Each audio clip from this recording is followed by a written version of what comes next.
Hello friends, स्वागत है आपका आप सभी के अपने channel am home science India में। और आज हम अपनी क्लास स्टार्ट करने वाले हैं जो आपकी क्लास है TGT PGT special question series. और इसमें आप अपनी जो पीडीएफ है, पहली पीडीएफ है या इस क्लास की जो पीडीएफ है, आप मेरे टेलीग्राम चैनल से ले सकते हैं जिसका नाम है होम साइंस विद सोनिया। तो हम अब अपनी क्लास स्टार्ट करते हैं। कोशिका के जीवन का मूल आधार मुख्य रूप से क्या है जिसके न रहने पर कोशिका मृत मानी जाती है? Option A mitochondria, option B centrioles, option C केंद्रक, ऑप्शन डी जीव द्रव्य। जो माइटोकॉन्ड्रिया है, ये सभी आपको मैं बता दूँ एक कोशिका के पार्ट है और हमारा जो शरीर है वह बहुत छोटी छोटी कोशिकाओं से मिलकर बना हुआ है। ठीक है, तो जो हमारा माइटोकॉन्ड्रिया है ये बहुत ही अनेक जो सूक्ष्म गोलाकार एक तरीके से आप बोल सकते हैं छड़ बोल सकते हैं या फिर बोल सकते हैं कि कण के आकार की जो संरचना होती है उन्हीं को हम माइटोकॉन्ड्रिया कहते हैं। या फिर जो हमारा जीव द्रव्य है, जीव द्रव्य के अंदर बहुत ही मतलब एक जीवित तरल पदार्थ पाया जाता है जिसको हम जीव द्रव्य कहते हैं। और जो आपका केंद्रक है वो एक कोशिका का मुख्य कार्यकर्ता मान सकते हैं। ठीक है, क्योंकि कोशिका के अंदर जब तक केंद्रक नहीं होगा तब तक कोशिका बिल्कुल मृत मानी जाती है। और केंद्रक को हमने 4 पार्ट में डिवाइड किया हुआ है। जो फर्स्ट है आपका केंद्रक कला, और जो केंद्रक कला है उसमें केंद्रक द्रव्य के बीच में बहुत मतलब उसके आवागमन पे वो नियंत्रण रखती है, यानी कि जो केंद्रक है वो किस चीज़ को भेज रहा है किस चीज़ को ले रहा है इस चीज़ में वो अपना नियंत्रण रखते हैं। दूसरा है आपका केंद्रक द्रव्य, और जो दूसरा केंद्रक द्रव्य है इसमें केंद्रक में एंजाइम और खनिज लवण जैसी चीज़ें मिलती है। ठीक है, और तीसरा है केंद्रिक। केंद्रिक ये 2 तरह की केंद्रिक होती है। ठीक है, और जो आपका फोर्थ है क्रोमेटिन धागे। क्रोमेटिन धागे जो होती है इसमें धागों की तरह की संरचना होती है। तो इसका जो आपका ऑप्शन जाएगा ऑप्शन सी एकदम आपका सही है।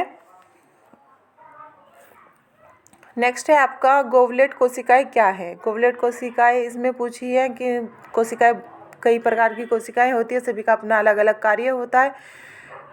ए है इसमें यह वे कोशिकाएं हैं जो कोशिका विभाजन में सहयोग करती हैं। बी है यह भोजन के चयापचय में भाग लेती है। सी है यह म्यूकस या श्लेष्मा उत्पन्न करती है, और डी है इनमें से कोई नहीं। तो इसमें आपका जो बी ऑप्शन है भोजन के चयापचय में भाग लेती है, यानी कि भोजन का एनर्जी में बदलने का कार्य करती है। ठीक है, नेक्स्ट है आपका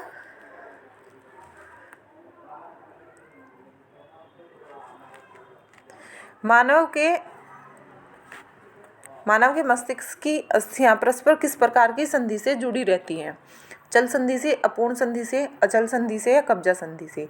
जो मानव मस्तिष्क की मस्तिष्क की जो अस्थियां होती है वे अस्थियां 8 प्रकार की अस्थियों से हमारी मस्तिष्क की खोपड़ी बनी हुई होती है। ठीक है, क्योंकि जो हमारा मस्तिष्क है वो बहुत ही एक नाजुक पार्ट होता है, और नाजुक पार्ट होने की वजह से प्रकृति ने हमें इस तरह के का आकार दिया हुआ है हमारी खोपड़ी को कि वह उसके अंदर बिल्कुल भी हिलडुल नहीं सकता। तो इस प्रकार की जो अस्थियां होती है वो कौन सी होती है? वो अचल संधि होती है। ऑप्शन सी इसमें आपका बिल्कुल सही होगा।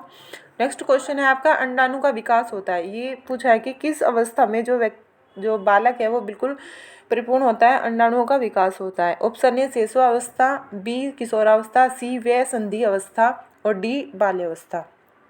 तो इसमें जो आपका ऑप्शन है आपका ऑप्शन सी इसमें बिल्कुल करेक्ट है, वय संधि अवस्था में। नेक्स्ट क्वेश्चन है आपका आरोपण का सही अर्थ है।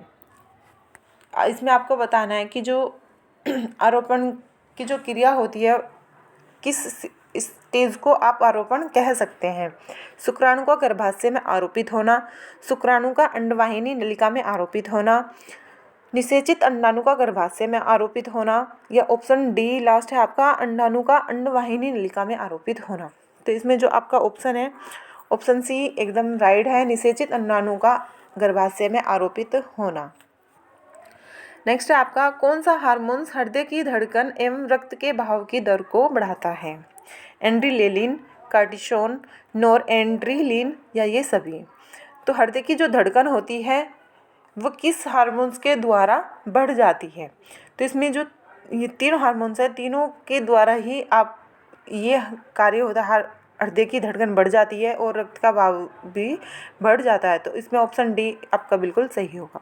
नेक्स्ट है आपका, किस हार्मोन की कमी के कारण शरीर की वृद्धि रुक जाती है तथा व्यक्ति नाटा रह जाता है। जो मतलब कम लंबाई वाले व्यक्ति होते हैं या बहुत ही ज़्यादा जिनका कद नहीं में वृद्धि नहीं होती, विकास तो उनके शरीर का होता है लेकिन ग्रोथ उनकी रुक जाती है, तो ऐसे हार्मोन्स किस कमी के कारण होता है। इसमें हार्मोन्स को पूछा गया है, थायरोट्रोपिक हार्मोन्स, सोमेट्रोपिक हार्मोन्स या एड्रीनोट्रोपिक हार्मोन्स या ल्यूटिनाइजिंग हार्मोन्स।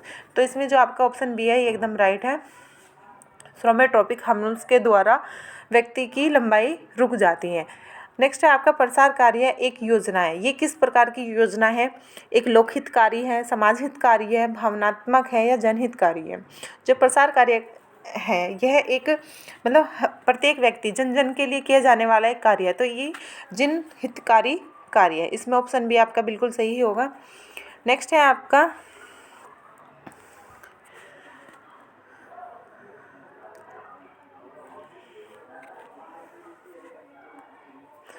चाकपट को कहते हैं, चाकपट को कहते हैं, क्या कहते हैं चाकपट को? श्यामपट कहते हैं, बोर्ड कहते हैं, श्वेतपट कहते हैं, मॉडल कहते हैं। आपको पता ही है जो मॉडल होता है वो एक ठोस आकार की वस्तु से बना हुआ होता है। किसी भी चीज़ से आप मॉडल को तैयार कर सकते हैं, उसमें पूरी एक आकृति होती है। और जो ये बोर्ड है, बोर्ड ये कोई ब्लैक बोर्ड से यहाँ पे इसका कोई संबंध नहीं है, क्योंकि चाकपट को आप ब्लैक बोर्ड भी कह सकते हैं। और श्वेतपट एक दूसरे तरीके का होता है, उसे आप चाकपट नहीं कहते, उस पर आप चौक नहीं चला सकते। यहाँ पे आप चाकपट से मतलब होगा जिस पे आप चौक चला सकते हैं। और इसमें जो ऑप्शन है श्यामपट, श्यामपट एक ऐसा बोर्ड होता है या एक ऐसी आकृति का बना हुआ होता है, वो ब्लैक कलर का होता है जिस पे आप चाक से खड़िया के द्वारा आप उस पर लिख सकते हैं। तो इसका जो राइट ऑप्शन होगा वो आपका ए है। ठीक है। नेक्स्ट आपका, विषय का विस्तृत विवेचन किया जाता है, यानी कि विषय को है जो उसमें आप कंटेंट को एक बिल्कुल डिटेल से किस चीज़ में उसका अध्ययन किया जा सकता है। पुस्तकों में, चित्रों में, पोस्टर्स में या फिर कार्ड्स में। इसमें आप किसी भी कंटेंट को जब आपको डिटेली पढ़ना होता है तो आप एक अच्छे राइटर्स की क्या लेते हैं, बुक्स लेते हैं। तो बुक्स ही एक बिल्कुल राइट ऑप्शन है। इसमें बुक्स के द्वारा ही विषय का विस्तृत विवेचन किया जाता है। नेक्स्ट है आपका, प्रकार तथा पेंसिल की सहायता से बनाए जाने वाले डिज़ाइन कहलाते हैं। जो प्रकार और पेंसिल के द्वारा आप लोग डिज़ाइन बनाते थे बचपन में भी, और थोड़ा 10-12 तक भी इस कार्य को आपने अंजाम दिया है, वे कौन से होते हैं? सजावटी डिज़ाइन होते हैं। सजावट का जो आप डिज़ाइन बनाते हैं उसमें इनकी सहायता लेते हैं, या फिर ज्यामितीय जो डिज़ाइन होते हैं, रचनात्मक डिज़ाइन या फिर प्राकृतिक डिज़ाइन बनाने में। जो ऑप्शन बी है आपका, ज्यामितीय डिज़ाइन। ज्यामिति डिज़ाइन को बनाने के लिए आपको हमेशा से ही प्रकार और पेंसिल की आवश्यकता रही है। तो इसमें आपका जो ऑप्शन बी है वो एकदम बिल्कुल सही है। नेक्स्ट है आपका, ह, मूल्य एवं क्रोमा नामक रंगों के 3 गुणों को कौन स्वीकार करता है? ये जो आपका ह मूल्य है ये एक रंगों को 2 भागों में बांटा गया है, प्राग में, और एक आपका अभी मुझे याद नहीं आ रहा, ठीक है, और दूसरा है। लेकिन जो आपका प्राग है, प्राग में इनको बांटा गया है क्योंकि प्राग के अंदर 3 पार्ट में इनको डिवाइड करते हैं। एक तो होता है आपका रंगों का गर्मपन और ठंडापन, दूसरा होता है आपका रंगों का हल्का और गहरापन, और तीसरा होता है आपका रंगों का चमक और उसकी मंद रूप, मतलब कैसे होते हैं। तो ये सभी रंगों में विद्वान भी होते हैं, यानी कि आप कह सकते हो कि सभी रंगों में उपस्थित होते हैं। हाँ, वैल्यू और उसकी तीव्रता। हाँ को आप गर्मपन और ठंडेपन से भी ले सकते हैं, और इसकी जो वैल्यू है, वैल्यू की आप इसकी तीव्रता को भी देख सकते हैं। ठीक है, तो ये इसमें ऑप्शन सी आपका बिल्कुल सही है। नेक्स्ट है आपका, फूलों का प्रयोग किस संख्या में किया जाना चाहिए? जो फूल होते हैं उनका प्रयोग आपको सम में करना है, विषम में करना है, या इनमें से कोई नहीं, या फिर उपयुक्त सभी, यानी कि दोनों संख्याओं में आप कर सकते हैं। यानी कि चाहे आप फूलों की संख्या सम हो या विषम हो, किसी भी संख्या में आप कर सकते हैं। तो जो फूलों की जो संख्या होती है उसमें आप केवल विषम को ही आप सेलेक्ट कर सकते हैं, क्योंकि आपने चाहे नेचुरल पौधों को भी आप दे सकते हैं। कहीं गुलाब या गेंदे का फूल आपने देखा होगा, या तो एक ही फूल खिला हुआ था या फिर 3 फूल खिले हुए थे या 5 से 7, इस तरीके की आपकी फूलों की संख्या होती है। कभी भी आपने 2 या 4 फूल एक साथ खिले हुए नहीं देखे होंगे, ठीक है। तो इसमें आपका जो ऑप्शन है, ऑप्शन सी एकदम राइट है। नेक्स्ट है आपका नजीरे एक प्राचीन सज्जा की शैली है जिसमें पात्रों का प्रयोग किया जाता है। जो नजीरे है ये एक जापानी शैली है पुष्प सज्जा की, और इसमें लंबे पात्रों का प्रयोग किया जाता है। जो लंबे पात्रों का प्रयोग किया जाता है उनमें छोटी टहनियों का प्रयोग इसमें होता है, ठीक है। तो इसमें आपका ऑप्शन सी एकदम सही है। नेक्स्ट है आपका चौड़ी व कम ऊंची सज्जा जिसमें त्रिकोण आकृति का प्रयोग किया गया है कहलाती है। जिसमें चौड़ी और कम ऊंची सज्जा जिसमें त्रिकोण आकृति का प्रयोग किया जाता है वह कौन सी आकृति होती है? औपचारिक पुष्प सज्जा होती है, या अनौपचारिक गृह सज्जा होती है, शो का पुष्प सज्जा होता है, जापानी पुष्प सज्जा होती है। मैंने आपको अभी बताया था कि जापानी शैली में 2 तरह की पुष्प सज्जा होती है, एक तो मोरीबानो और एक नजीर। जो मोरीबानो होती है, मोरीबानो में 3 तरह की पुष्प सज्जा को महत्व दिया गया है, शिन्सो और हाई की। जो शिन होती है वो स्वर्ग को प्रतिबिंब करती है, और जो शिन वाले फूल की डंडी होती है वो बिल्कुल सीधी होती है, 90 डिग्री के कोण वो बनाती है। और जो हाई की होता है, हाई की मानव जाति के लिए होता है, वो थोड़ा झुका हुआ होता है और 45 डिग्री का कोण वो बनाता है आपका, ठीक है। और जो आपका हाई की है, हाई की आपको पृथ्वी का प्रतीक है, पृथ्वी के प्रतीक को वो 75 डिग्री के कोण पर वो झुकी हुई होती है। तो इसमें जो चौड़ी और कम ऊंचाई वाली होती है, मतलब बिल्कुल भी ऊंचाई वाली नहीं ज़्यादा और बिल्कुल कम भी नहीं, चौड़ी या कम ऊंचाई वाली होती है, तो इसमें 100 का पुष्प सज्जा होती है, ठीक है। नेक्स्ट आपका मसालों के अधिक प्रयोग से किस अम्ल का स्राव अधिक होता है? कार्बनिक अम्ल का, हाइड्रोक्लोरिक अम्ल का, या फिर दोनों का, या फिर इनमें से कोई नहीं। तो मसालों के द्वारा हाइड्रोक्लोरिक अम्ल का प्रयोग का स्राव ज़्यादा होता है। नेक्स्ट है इसमें आपका तंबाकू के अधिक सेवन से होता है, यानी कि तंबाकू का जो लोग अधिक सेवन करते हैं किसी भी द्वारा, खाने के द्वारा या पीने के द्वारा, तो उससे आपको क्या क्या परेशानियां हो सकती है? हृदय की धड़कन बढ़ जाती है, रक्तचाप बढ़ जाता है, मुख का कैंसर हो जाता है, या उपयुक्त सभी। इसमें आपका ऑप्शन डी बिल्कुल सही है, ये तीनों बीमारी आपका तंबाकू के सेवन से हो जाती है। नेक्स्ट है आपका शरीर में से व्यर्थ एवं हानिकारक पदार्थ को बाहर निकालने वाले तंत्र को कहते हैं।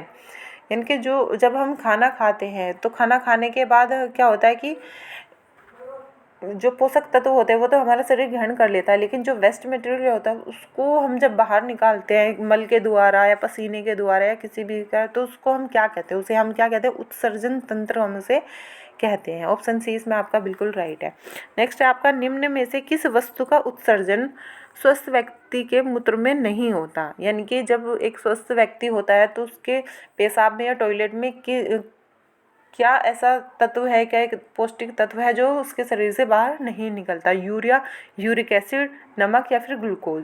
ग्लूकोज ही एक ऐसा पदार्थ है जो अगर व्यक्ति के शरीर से बाहर निकलता है तो उसे डायबिटीज़ जैसी बीमारी हो जाती है, ठीक है। तो एक स्वस्थ व्यक्ति के टॉयलेट से कभी भी ग्लूकोज बाहर नहीं आता। नेक्स्ट है आपका मानव शरीर की सबसे कड़ी वस्तु क्या है? मानव शरीर है जो व्यक्ति का शरीर बहुत सारी चीज़ों से बना हुआ है, हड्डी है, मांस है, त्वचा है, और भी बहुत सारी चीज़ें हैं, नसें हैं, वेन्स हैं। तो इनमें से कौन सी चीज़ कड़ी होती है? मांसपेशी होती है, कोशिका होती है, अस्थियाँ होती है, फिर सभी होती है। जो अस्थियाँ होती हैं, जो हमारी हड्डियाँ होती है, वो सबसे कड़ी मानी जाती है, ठीक है।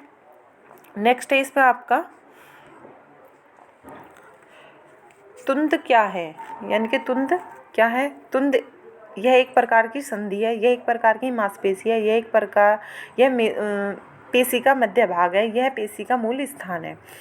तो जो तुंद है यह एक पेशी का मध्य भाग होता है, और जो मध्य भाग होता है वही थोड़ा मोटा होता है, और उसी को हम क्या कहते हैं? तुंद कहते हैं, ठीक है। ये तो हुई तुंद की बात।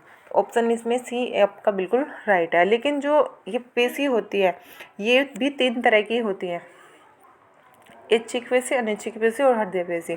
ठीक है, नेक्स्ट है आपका पेशियों के विकास के लिए आवश्यक है, यानी कि जो हमारी मांसपेशियां होती है उनके विकास के लिए क्या आवश्यक है, इसमें से आपको बताना होगा। प्रोटीन युक्त भोजन, व्यायाम एवं विश्राम, स्वच्छ वायु या फिर सभी। जी हाँ, इसमें ऑप्शन डी बिल्कुल सही है, ये सभी आपका सही होगा।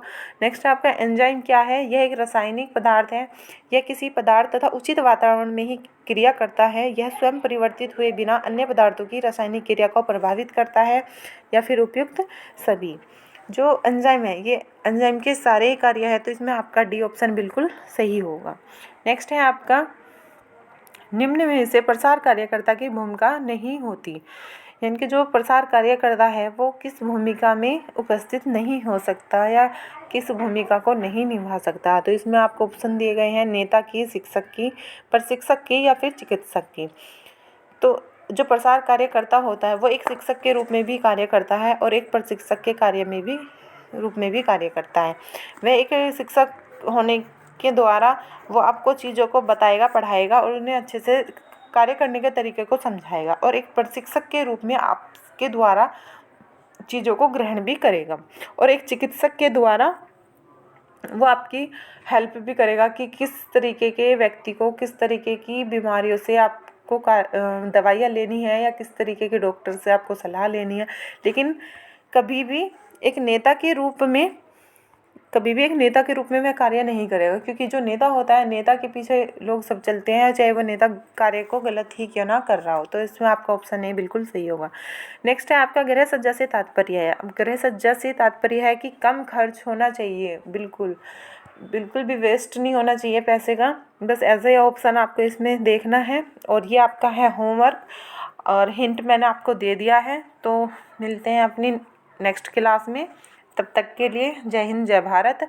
और अगर आपको जुड़ना है मेरे टेलीग्राम चैनल से, तो आप टेलीग्राम ऐप पर जाकर होम साइंस विद सोनिया को टाइप करके मेरे चैनल को सर्च कर सकते हैं। उसमें बहुत सारी क्लासेस और क्वेश्चंस PDF भी अवेलेबल है, और वहाँ पे आपको मतलब फॉर्म से रिलेटेड भी जानकारी मिल सकती है। अपडेट वहाँ पे होता रहता है कि अब कौन से फॉर्म निकल रहे हैं होम साइंस के लिए या फिर दूसरी चीज़ों के लिए भी। ठीक है फ्रेंड्स, ओके, टेक केयर, जय हिंद, जय भारत।